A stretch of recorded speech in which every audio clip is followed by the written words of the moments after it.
I'm Elaine Reyes at the United Nations headquarters in New York, and this is UN Insider. Coming up on UN Insider. The Middle East is on the brink.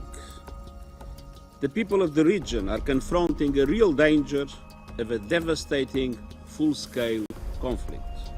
Calls for de-escalation as tensions rise in the Middle East on multiple fronts.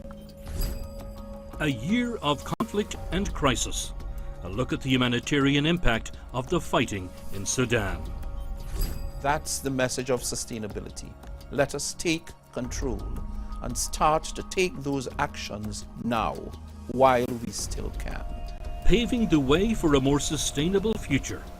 A conversation with the United Nations General Assembly President. Next.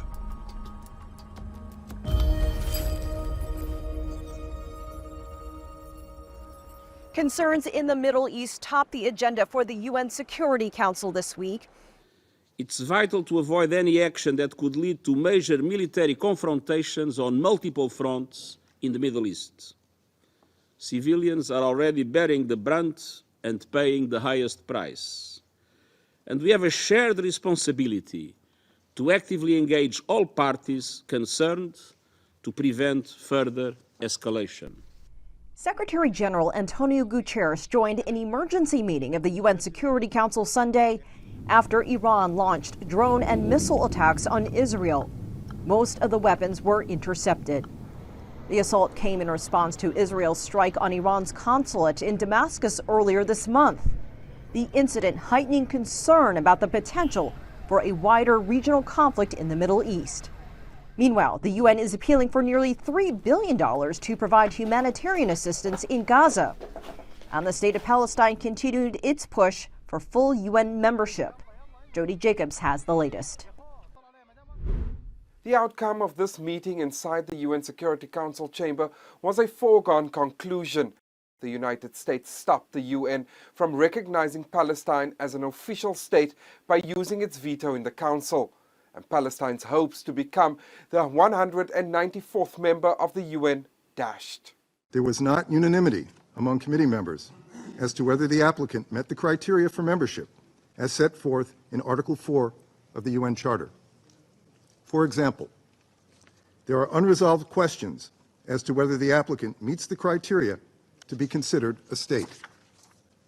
We have long called on the Palestinian Authority to undertake necessary reforms to help establish the attributes of readiness for statehood. 12 countries voted in favor of the resolution. The United Kingdom and Switzerland abstained. Algeria, who spearheaded the vote on behalf of the Arab group, says this is an unforgivable mistake. It is time for Palestine to take its rightful place among the community of nations. Seeking a UN membership is a fundamental expression of Palestinian self-determination. The admission strengthens, not undermines, the two-state solution, a solution constantly under threat from those who seek to erase Palestinian identity. In response to the vote, member states voiced their disappointment, with Russia's permanent representative saying history will not forgive the United States. The veto by the US delegation is a hopeless attempt to stop the inevitable course of history. The results of the vote, where Washington was practically in complete isolation, speak for themselves. China says it's a sad day for the Palestinian people, saying the US assertions that Palestine does not fulfill the necessary criteria to be admitted to the UN are disingenuous. The decade-long dream of the Palestinian people ruthlessly dashed. China finds the decision by the US most disappointing. An independent state of Palestine has been a long-cherished intergenerational dream of the Palestinian people. The Arab group says they will continue to lobby for Palestinian recognition at the United Nations. Jody Jacobs, CGTN, New York. From the Security Council to the briefing room and beyond, Xu Deji is monitoring the latest developments inside the UN. Deji. Yes, Elaine, as you can hear the noisy background, this is yet another super busy week here in the United Nations. Normally, I would tell you it is important to have the first ever Sustainability Week in the UN. It is essential to host the permanent forum for indigenous people. But everything, I mean literally everything, has been dwarfed by the fast-changing situation in the Middle East. Well, first, the tension between Iran and Israel. Well, it is rare enough to have Security Council emergency meetings on a Sunday. Think about this. Last time, the Council even postponed its voting on Gaza resolution from a Saturday to Monday, a couple of weeks ago. And that really shows how urgent it was. And even Secretary General Mr. Antonio Guterres himself briefed in the meeting. Well, but with no surprise. We have a shared responsibility to stop violence in the occupied West Bank, de-escalate the situation along the Blue Line, and re-establish safe navigation in the Red Sea. We have a shared responsibility to work for peace. Regional and indeed global peace and security are being undermined by the hour. Neither the region nor the world can afford more war. Obviously, Israeli mission wanted the Council to condemn Iran and designate Revolutionary Guards as a terrorist group, but we know how the Council works, and I would have to say either of these requests is very difficult to have. And then this is what Ambassador Gilad Erdan said in the Council, that Israel might retaliate the retaliation. This attack crossed every red line, and Israel reserves the legal right to retaliate. We are not a frog in boiling water. We are a nation of lions. Following such a massive and direct attack on Israel, the entire world, let alone Israel, cannot settle for inaction. We will defend our future. But Iranian representatives said that the US and its allies had a double standard on self-defense. While they have denied Iran's inherent right to self-defense against the Israeli armed attack on our diplomatic premises, at the same time they shamefully justified the Israeli massacre and genocide against the defenseless Palestinian people under the pretext of self-defense. Now we're all waiting for Israel's countermove, but another thing concerning Middle East is the fate of UNRWA. This Saturday, UN will release its view led by former French Foreign Minister Catherine Colonna and her team. But before this, the Security Council also had a meeting on UNRWA. Philip Lazzarini, Commissioner General of this Palestinian Relief Agency, believed that UNRWA is facing a campaign to push it out of the occupied Palestinian territory. While doing its own investigation, he also urged the investigation on the behaviors that endangered humanitarian workers. We demand an independent investigation and accountability for the blatant disregard for the protected status of humanitarian workers, operations and facilities under international law. To do otherwise would set a dangerous precedent and compromise humanitarian world around the world. There's also a high-level Security Council meeting on Middle East this Thursday. Dozens of foreign ministers of Arab countries were here. For sure, for the next few weeks, Gaza, Palestine membership, Iran and Israel will continue to dominate the agenda here in the UN. Elaine. Xu Deji, thanks.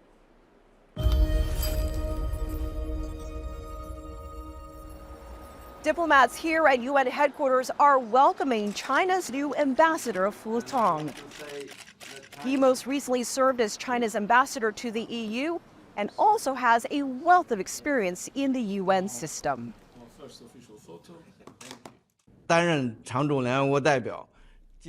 Serving as the permanent representative to the United Nations is both an honor and a responsibility.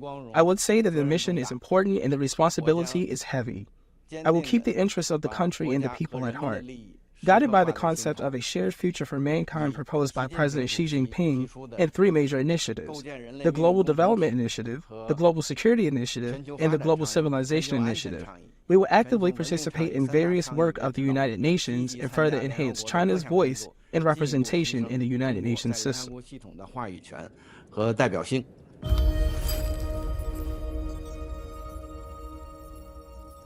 This week marks a year of conflict in Sudan. Fighting between Sudan's military and the RSF forces, tens of thousands have been killed, millions of people forced to flee their homes, creating a dire humanitarian situation. Zamzam camp in the western Darfur region is home to more than 300,000 displaced persons. The fighting broke out a year ago between two rival factions, and it quickly escalated and spread. Millions fled their homes to seek sanctuary and humanitarian assistance in camps. With resources being stretched, these camps are now facing massive problems. UN agencies report that about 18 million people in Sudan, a third of the country's population, are facing acute hunger. At Zamzam, children are the most affected. Aid workers have found that a quarter of the children at the camp under the age of 5 are malnourished. The causes of this were mainly, of course, the food was cut off when most of the humanitarian organizations left North Darfur in the month of April 2023. The last time that food distribution was done in this camp was the month of May in 2023. So people were deprived of food supplies. Rising food and fuel prices, limited water and sanitation, and a large-scale cholera outbreak have caused the situation to deteriorate further. And as the fighting continues, only about 20 to 30% of health facilities remain functional. The United Nations says more than 13,000 civilians have been killed in the conflict. Humanitarian workers in Sudan continue to call for access, which would also allow them to bring in health supplies. They warn of the consequences if they are not able to reach those in great need. The consequences will be catastrophic for a population that is subjected already to unspeakable, I would say, levels of suffering. This is really a very real risk of becoming the largest hunger crisis anywhere in the world, if not already. In February, the UN World Food Programme said it had only been able to deliver vital aid to 10% of those in need in areas embroiled in the conflict. On the ground, workers have urged other humanitarian groups to scale up their response in order to save lives. Wilkes Anyabwa, GTN. Coming up. If we continue on this trajectory of plastic use, single plastic use, there will be more plastic in the ocean by 2050 than fish. UN Insider.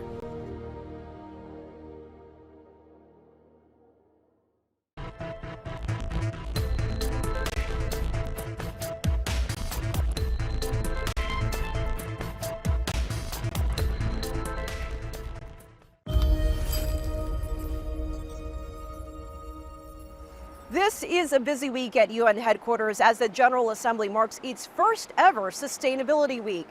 The high-level gathering spotlights several key issues the UN hopes will advance the Sustainable Development Goals, as well as COP28 in Dubai, and will set the upcoming Summit of the Future in September. It is a special pleasure to welcome you all at this, the first ever United Nations General Assembly Sustainability Week. Leaders here at the UN say world events like the COVID-19 pandemic, geopolitical tensions and humanitarian crises have derailed implementation of the UN's Sustainable Development Goals. This week is an attempt to get things back on track. The UN Secretary-General addressed what's being called the overload of debt. For developing countries, a world of debt means a world of pain. They are struggling to climb the development ladder with one hand tied behind their backs. The solution: urgent reform of the global financial system. Also discussed, sustainable tourism. The sector employs 1 in every 10 people around the world, with women representing a majority of the industry. For tourism, the difference between 2022 and now is significant. Our sector has bounced back from the biggest crisis in its history. Last year, international arrivals recovered almost 90% of pre-pandemic levels. We now expect full recovery by the end of this year. But it's a vulnerable industry, with climate change and political instability cited as potential disruptors in the future. The week has also addressed sustainable transport. Increasing efficiency, reducing fossil fuel use, and investing in public transport must be at the top of our transport actions. In particular, people here say it's vital to ensure vulnerable countries and the people who inhabit them are not left behind. The week is also focused on infrastructure. Resilient infrastructure is integral to attaining all the SDGs. And in fact, it is one of the key sectors of the economy where the concepts of resilience and sustainability are deeply interwoven. But there's a problem. The United Nations warns it faces an estimated financing gap of up to $4 trillion annually to reach the Sustainable Development Goals by 2030. And in the meantime, UN leaders here warn the gap between the world's richest nations and the world's poorest gets wider every day. Sally Patterson, CGTN, New York. Sustainability Week is a signature initiative of Dennis Francis's tenure as UN General Assembly President. I sat down with him to discuss the event. President Francis, explain the inspiration behind convening the first ever UN Sustainability Week with the theme Paving the Way of a Sustainable Future. It's really quite simple. The General Assembly had mandated that during the 78th session, we should give consideration to a number of issues that are really germane to the issue of sustainability. And these are certain economic sectors that all countries have. And so we decided that it would make good sense, rather than having individual meetings, it would make sense to amalgamate them, since the centrally unifying theme is sustainability, and create a week-long event out of it. How did you come up with those 5 targeted sectors? Is that something that all of the stakeholders can rally around? Is that something that they all have in common? Well, let's go first to energy. No modern economy can operate effectively without it. Energy drives industrial development. And so, of course, we know that in the 21st century, energy creates something the economists like to call diseconomies, which creates additional problems for us in terms of climate change. We know, for example, that the month of March was the hottest month on record. That has everything to do with the rate at which we are carbonizing the atmosphere. But apart from that, most countries, some more than others, have a tourism industry. And so tourism is one of the sectors. No modern economy can operate and be efficient without transportation. Transportation unifies markets, brings people together, facilitates the transfer of goods and service between the countryside and the city, connects countries with through international trade. Debt sustainability, which is a big one in the room, is an issue that affects and confounds many countries in the United Nations, particularly the most vulnerable ones. You also have a hashtag, Choose Sustainability. Yes. It's a choice. It's a choice, absolutely. Sustainability is a choice.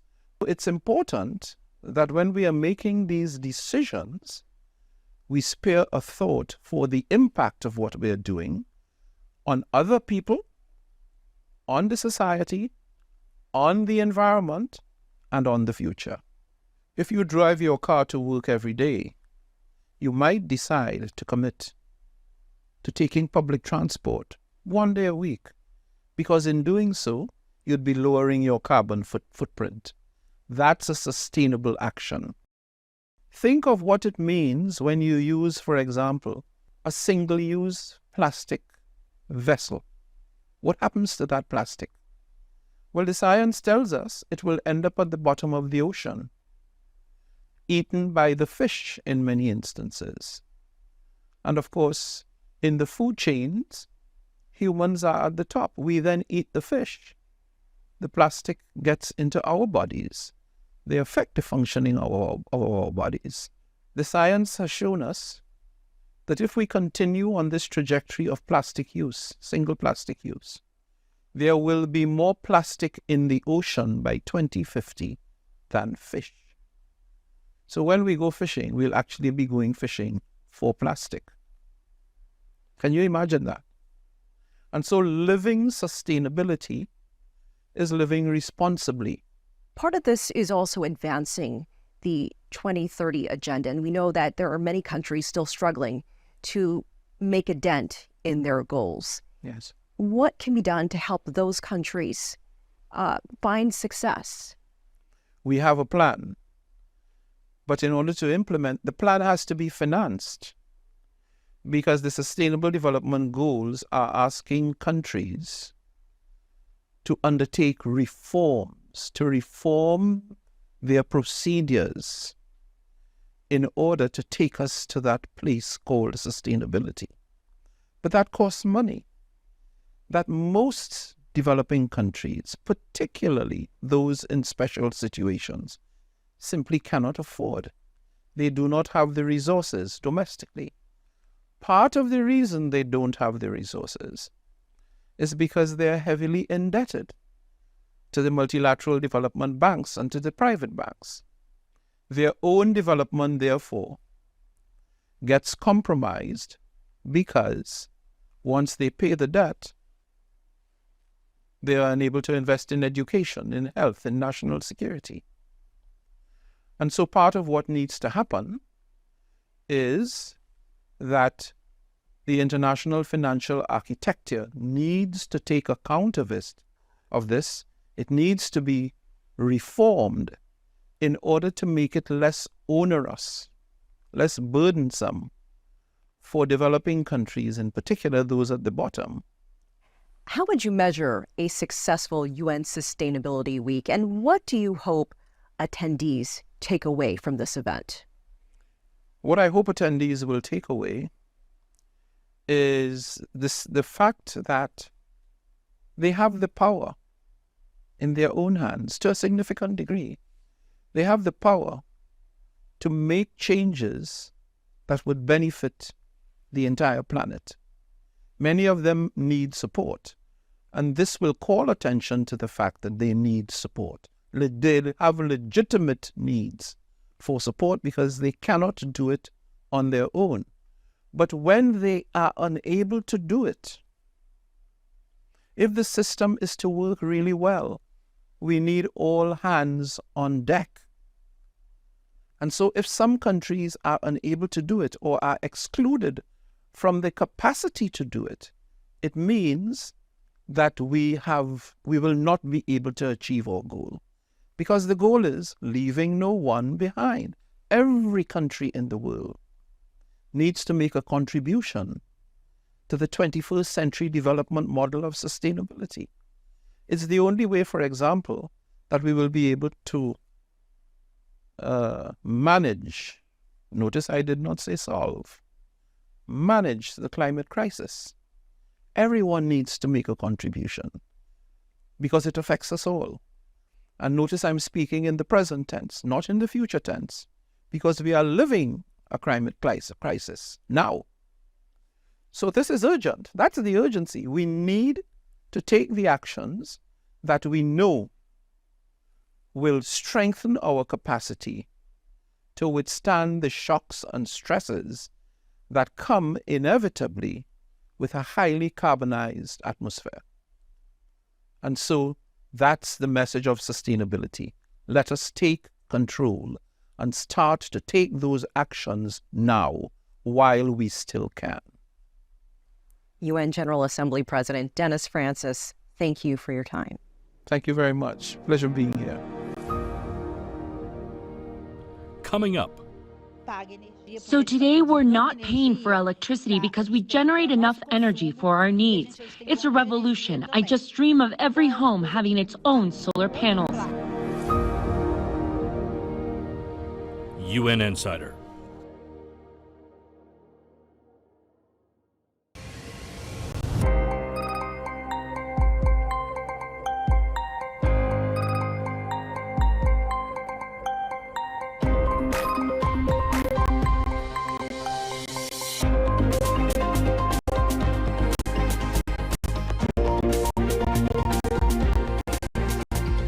All you need to know about China.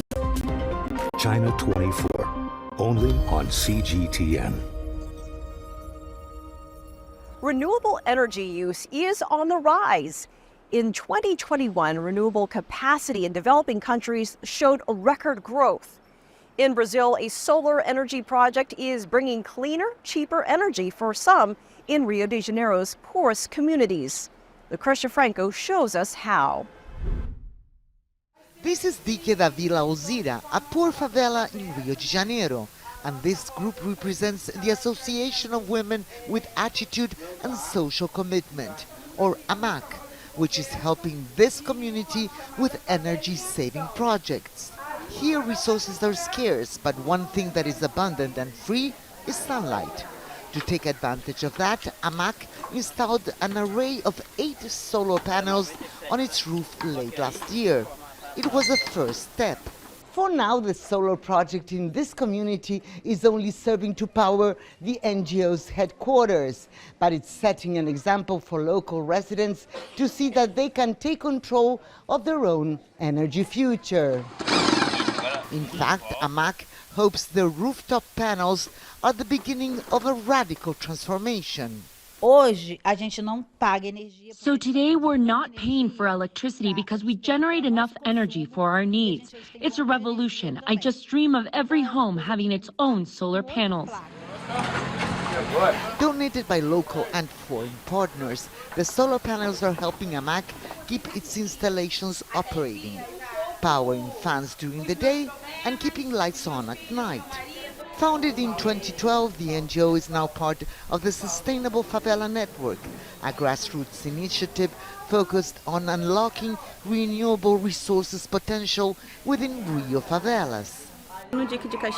We conducted a study on water and energy justice, and we found that families here survive on roughly $85 per month. They allocate 10 to 30% of this amount on energy, so going solar appears to be a solution.